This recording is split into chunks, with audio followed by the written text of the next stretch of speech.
Hey, brother, welcome to day 8 of our 40 days of following. And again, I want to urge you that don't draw an end point at 40 days. This is just the start of what I hope will be a lifetime of following Jesus.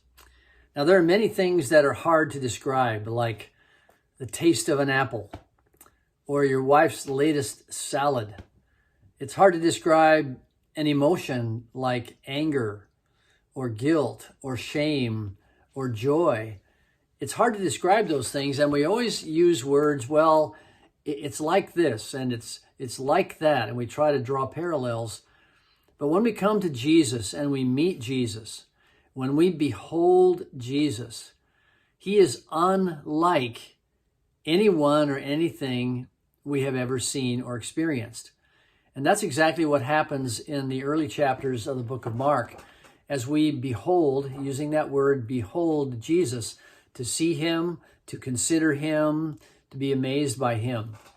And it starts out in verse 17 of Mark chapter 1, and it says, "And Jesus said to them," he said to Peter and Andrew, "Follow me and I will make you fishers of men." And immediately they left their nets and followed him. And going on a little further, he saw James, the son of Zebedee, and John, his brother, who were in their boat mending the nets. And immediately he called them, and they left their father Zebedee in the boat with the hired servants and followed him.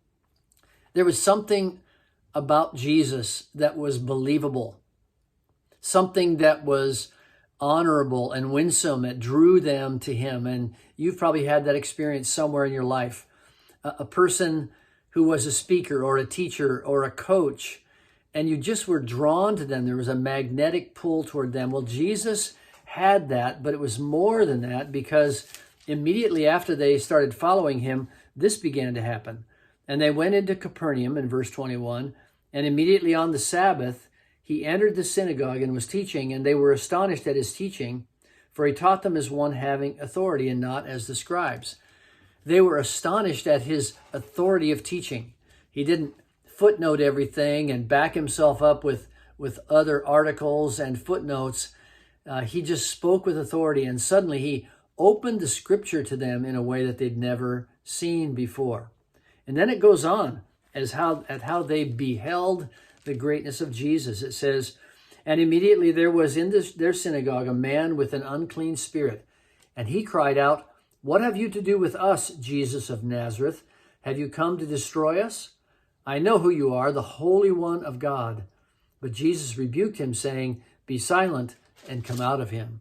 And it says when that happens, they were absolutely amazed and astonished at his authority. I just want to ask you this morning, have you stopped to consider the uniqueness, the power, the accessibility of Jesus? As we behold him, the word means that we really see him as he is. We take him off the flannel graph, off the two-dimensional picture we have in our mind, or out of the mystical mist, and we see him as he actually is. Are you seeing Jesus as the one who came for you, the hero of all history who is here today? Well, today as you follow him, think about Jesus, the real man who has all this authority. When we stop to see him, we will be amazed. That's our task today as we follow. God bless you.